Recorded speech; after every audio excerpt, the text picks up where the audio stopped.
আসসালামু আলাইকুম রহমতুল্লাহ। প্রথম প্রশ্ন হচ্ছে, বাবার নামে কোরবানি দিলে নিজের ওয়াজিব কোরবানি আদায় হবে কি না। আমরা অনেকেই কাজটা করি, অনেকেই 2 3 4 ভাই হয়তো একসাথে আছেন। তো সেক্ষেত্রে আমরা অনেকে চিন্তা করি যে বাবার নামে কোরবানি দিয়ে দিই, তাহলে আমাদের আর কারো কোরবানি দেওয়া লাগবে না। এর উত্তর হচ্ছে, যদি পরিবারের প্রধান বাবা হিসেবে থাকেন, অর্থ সব কিছু যদি বাবার আয়ত্তেই থাকে, তাহলে সেক্ষেত্রে এক পরিবারে যৌথ যারা আছেন, কয়েক ভাই বা ভাই বোন যারাই আছেন, সকলের পক্ষ থেকে যদি বাবা কুরবানি করে দেয় তাহলে কুরবানি হয়ে যাবে।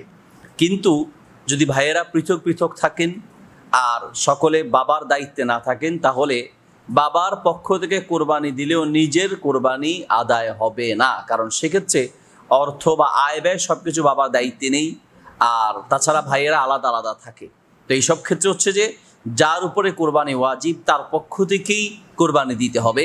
আর একজন বাবা, বড় ভাই বা অন্য কারো পক্ষ থেকে কোরবানি দিলে নিজের কোরবানি আদায় হবে না। যদি একই পরিবারে থাকেন এবং একসাথে থাকেন, যৌথ পরিবার, সেক্ষেত্রে যদি অথবা কোনো ছেলে যদি বাবার আন্ডারে থাকেন, ছেলে ইনকাম করে ঠিক আছে, কিন্তু সব কিছু বাবার কাছে জমা রাখে, আয় ব্যয় এগুলো দায়িত্ব বা পরিবারের প্রধান হিসেবে বাবাই দায়িত্ব পালন করে থাকেন, তাহলে সেই ক্ষেত্রে বাবা যদি কোরবানি করেন বা বাবার পক্ষ থেকে কোরবানি করেন, অর্থাৎ বাবার ওই পরিবারের পক্ষ থেকে, তাহলে সকলের পক্ষ থেকে আদায় হয়ে যাবে।